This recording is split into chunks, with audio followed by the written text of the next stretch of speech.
नमस्ते।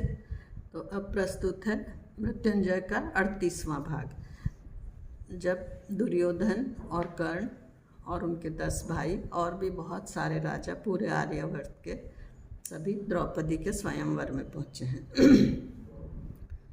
हम लोग स्वयंवर के मंडप में पहुँचे। किसी के कंठ ने उद्घोष किया, हस्तिनापुर अधिपति कौरव श्रेष्ठ धृतराष्ट्र पुत्र युवराज दुर्योधन। द्रुपद पुत्र युवराज ने मुस्कुराकर हमारा स्वागत किया। उसने बड़े स्नेह से मेरा हाथ अपने हाथ में ले लिया और हमको हमारे आसनों की ओर ले जाने लगा। सभी आमंत्रित राजागण और योद्धागण आदर से उठकर खड़े हुए। मेरी छाती अभिमान से उन्नत हो गई। हम सब लोग आसनस्थ हो गए। मेरे आसन के सामने एक आसन अब भी रिक्त था। अन्य सभी आसनों पर तो कोई न कोई बैठा था। मैंने उत्सुक होकर धृष्टद्युम्न से पूछा, सामने वह आसन किसका है? अभी भी वह रिक्त क्यों है? उसने आसन की ओर देखते हुए बोला, जब तक वह आसन सुशोभित नहीं होगा तब तक स्वयंवर प्रारंभ ही नहीं होगा, क्योंकि वह आसन भगवान श्री कृष्ण का है। इतने में श्री कृष्ण के आने की उद्घोषणा हो गई। मथुराधिपति यादव कुलोत्पन्न वसुदेव नंदन भगवान श्री कृष्ण। मंडप में प्रवेश द्वार से नीलवर्ण श्री कृष्ण प्रवेश कर रहे थे। उसके साथ उसके अग्रज बलराम, पुत्र प्रद्युम्न, रुक्मरथ, उद्धव, सात्यकी इत्यादि लोग थे। स्वयंवर शुरू हो गया और एक एक कर राजा जाने लगे और उन्होंने वहाँ मत्स्य छेदन का प्रयास किया, पर कोई भी सफल नहीं हो पा रहे थे। अब मेरी बारी आई। हाथ में धनुष झेलते हुए मैंने सारे मंडप पर एक बार अपनी दृष्टि घुमाई और फिर सरोवर के किनारे ले गया। किनारे पर खड़े होकर सहज ही एक बार द्रौपदी पर दृष्टि डाली। वह सांस रोककर मेरी ओर देख ही रही थी। मेरे मन में कुरुकुल के अभिमान का चंचल अंकुर गर्व से सिर उठाने लगा। इस सुगंध के पात्र को सबके सामने कांख में दबाकर ही आज हस्तिनापुर जाना है। यह निश्चय कर मैंने कुंड के पानी पर दृष्टि डाली। मत्स्य यंत्र का प्रतिबिंब जल में स्पष्ट दिखाई दे रहा था। मुझसे पहले प्रतिद्वंदियों ने जो बाण फेंके थे उनसे छत में कुछ छिद्र हो गए थे। उन छिद्रों से घुसकर कुछ निकम्मी सूर्य किरणें भी पानी में तैर रही थी। उनसे वह प्रतिबिंब दमक रहा था, लेकिन उसमें चक्कर काटती हुई मछली की आंख दिखाई नहीं पड़ रही थी। फिर भी मैंने प्रत्यंचा खींचकर निशाना साधा और निरंतर एक के बाद एक 5 बाण छोड़े, परंतु मेरे प्रत्येक बाण के साथ छत में केवल एक एक छिद्र ही अधिक हुआ। उन 5 किरण बिंबों को देखते ही मुझे पांडवों की याद आ गई। हर बार 5 का अंक मेरे मन का भेदन कर रहा था। मेरा एक भी बाण मत्स्य को नहीं लगा था। उस भारी धनुष को झेलते झेलते मेरी भुजा में पीड़ा होने लगी थी। खिन्न होकर मैं किनारे से नीचे उतरा। मुझको बड़ी तीव्र अनुभूति हुई कि इस राजा ने प्रण के बजाय गदा का कोई भी कठिन प्रण यदि आज रखा होता तो उसका क्या बिगड़ जाता। उससे सचमुच ही अपनी कन्या का स्वयंवर करना था या इन पराक्रमी वीरों का क्रूर उपहास। उसका शिव धनुष लेकर यह प्रण पूर्ण करने के लिए अब कैलाश पर्वत से स्वयं शिव को ही दौड़कर आना पड़ेगा। मेरी पराजय पर द्रौपदी मन ही मन मुस्कुरा रही थी। मैंने कर्ण को इशारा किया और कर्ण से जाने को कहा। अचानक मंडप में कानाफूसी की आवाज़ कुछ अधिक तीव्र हो गई। खंड खंड शब्द एक के बाद मेरे कान से टकराने लगे। कर्ण, कवच कुंडल, लक्ष्य भेद, सर्वश्रेष्ठ धनुर्धर, साक्षात चतुर्वेद। सिर उठाकर मैंने कर्ण के आसन की ओर देखा। वह आसन से उठकर खड़ा हो गया था। उसके कानों के कुंडल लाल हो गए थे, लेकिन खड़ा होकर भी वह सामने श्री कृष्ण के पैर के सीधे अंगूठे को ही देख रहा था। मेरी इच्छा हुई कि चिल्लाकर कह दूं कि सदा गरुड़ की तरह आकाश में उड़ने वाले तुम्हारी आंखें आज इस कृष्ण के पैरों पर ही क्यों लगी हुई हैं। इतने में ही श्री कृष्ण ने दाहिने पैर का अंगूठा धीरे से थोड़ा ऊपर किया। एक मोहक मधुर मुस्कान डालता हुआ कर्ण आसन के पास से झट मुड़ा और जल्दी जल्दी पैर रखता हुआ मेरी ओर आने लगा।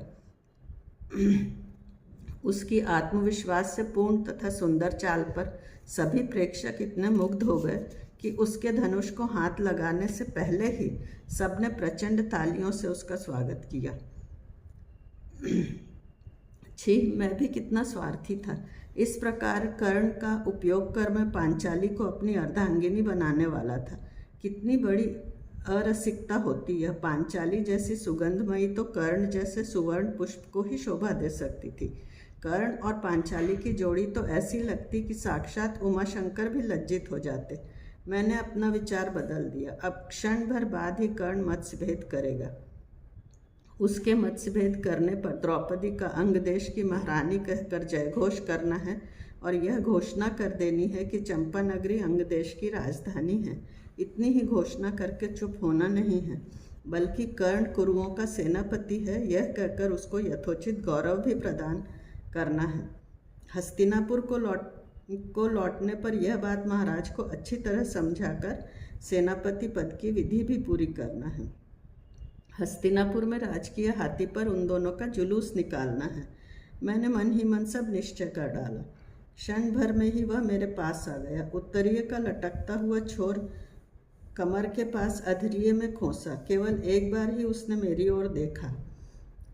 राजन, घबरा गए क्या? तुम्हारा छुटकारा करने के लिए समर्थ कर्ण होते हुए भी तुमने आशा से जरासंध की ओर क्यों देखा?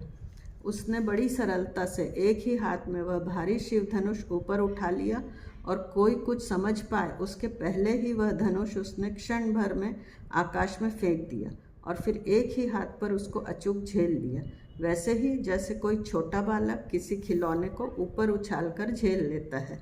मेरा पैर और मन दोनों ही मुक्त हो गए। मंडप अविरत तालियों से गूंज उठा।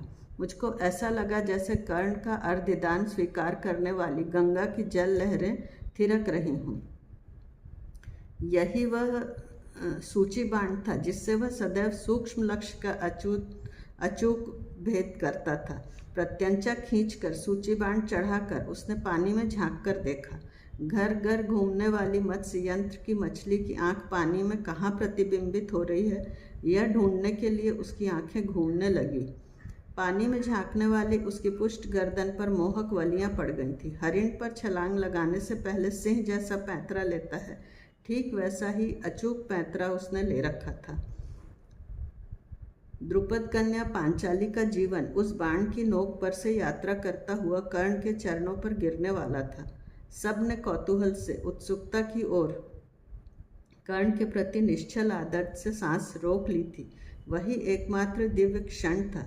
सभी पांचालों का और कुरुओं का भविष्य उस मत्स्य यंत्र की मछली के साथ उसी समय निश्चित होना था।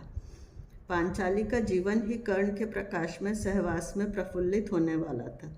वही एकमात्र क्षण सबके भविष्य का नियामक क्षण बनने वाला था। मत्स्य यंत्र की गरगर फिरने वाली मछली, उसकी आंखों का प्रतिबिंब और सूची बाण की नोक, इनकी संगति उसने बैठाई और लक्ष्य भेद के लिए प्रत्यंचा को कानों के कुंडल तक खींचा। बाण छूटने ही वाला था कि इतने में ही मंडप की उत्सुकतापूर्ण शांति को विदीर्ण करने वाला एक सशक्त स्वर पत्थर के चबूतरे पर से उभर कर सबके कान में लिप्त बाण की तरह घुस गया। ठहरिए, कौन बोल रहा है? पहले तो यही किसी की समझ में नहीं आया। सभी लोग पत्थर के चबूतरे की ओर देखने लगे। शुभ्र कमलों की वरमाल कुछ हिली, सबके हृदय धक धक करने लगे। स्वयं द्रौपदी बोल रही थी। हाथों में लगी कमल की वरमाला ऊंची उठाकर, कंठ की सुकोमल नसों को फुलाकर वह बोली, ठहरिए, आप मत्स्यभेद नहीं कर सकते। आश्चर्य में कानाफूसी मंडप को घेरने लगी। क्यों नहीं कर सकता? तत्क्षण अपनी पुष्ट ग्रीवा ऊपर उठाकर अंगराज कर्ण ने आश्चर्य से पूछा, आप क्षत्रिय नहीं हैं? किसी सारथी की पत्नी या पुत्रवधू बनना मैं स्वीकार नहीं करूंगी। मैं एक क्षत्रिय कन्या हूँ, शूद्र सारथी कन्या नहीं। जिस भुजा से कर्ण ने धनुष थाम रखा था वह भुजा संताप से थर थर कांपने लगी। तनी हुई प्रत्यंचा प्रकंपित होने लगी। उसके हाथ में लगे शिव धनुष से मत्स्य के नेत्र भेद के लिए लगाया हुआ बाण टेढ़ा मेढ़ा होता हुआ किसी तरह छूट गया। वह सीधा श्री कृष्ण के आसन की दिशा में दौड़ा और नीचे उतरकर सबसे उसके दाहिने पैर के अंगूठे में घुस गया। अक्रूर, बलराम, उद्धव आदि सब उसकी ओर दौड़े, परंतु बिना कुछ कहे हाथ के संकेत से ही श्री कृष्ण ने सबको अपने अपने आसन ग्रहण करने को कहा। अपना पैर तिल भर भी न हिलाते हुए नीचे झुककर उसने यह बाण सहज ही अंगूठे से खींच निकाला। फिर रक्त को पीताम्बर से हौले से पोंछ दिया, एकदम निर्विकार भाव से। उस रक्त को देखकर मुझको बड़ा संतोष हुआ। क्षुद्र सूतपुत्र धीरे से बुदबुदाते हुए हृदय विदीर्ण करने वाली विषमता से अपना मुख मोड़कर कर्ण ने भयंकर अट्टहास किया।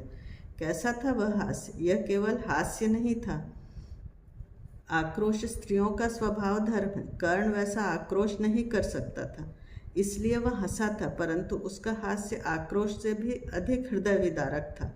उसके तेजस्वी कुंडल क्षण में निस्तेज होकर तथा दूसरे ही क्षण रक्तवर्ण प्रकाश फैलाकर उसके स्वाभिमानी मन की अंतरंग भावनाओं को प्रकट करने लगे। बाणों ने छत में जो छेद कर दिए थे, उनसे आकाश पटल को जलाने वाले तपते सूर्य की ओर पागलों की तरह देखता हुआ कुछ देर तक वह उस तालाब के तट पर पाषाण मूर्ति की तरह ज्यों का त्यों खड़ा रहा। दूसरे ही क्षण हाथ में लगे कंपित शिव धनुष को क्रोध से नीचे कालीन पर फेंक दिया। फिर जैसे वायु से भड़का हुआ दावानल वन में फैलता आता है, वैसे ही जल्दी जल्दी चलकर वह अपने आसन की ओर आया और सिर झुकाकर बैठ गया। उसके चलते समय जिस जिस स्थान पर उसके पैर पड़े थे, उन स्थानों पर कालीन का वस्त्र जलकर काला हो गया था। इस अघटित घटना से सभी को विस्मय का प्रचंड आघात लगा था। चारों ओर शमशान की शांति छाई हुई थी। द्रौपदी ने अपना सिर फिर झुका लिया। स्वयंवर प्रारंभ हुए 2 घटिकाएं बीत चुकी थी। संध्या समय होने के कारण आकाश का सूर्य अब ढलता जा रहा था। जिसने जीवन भर मेरा साथ देने की प्रतिज्ञा की थी, अपने उस मित्र अंगराज कर्ण की ओर मैंने सहानुभूति से देखा। जीवन की प्रतियोगिता में वह आज सचमुच ही पराजित हो गया था।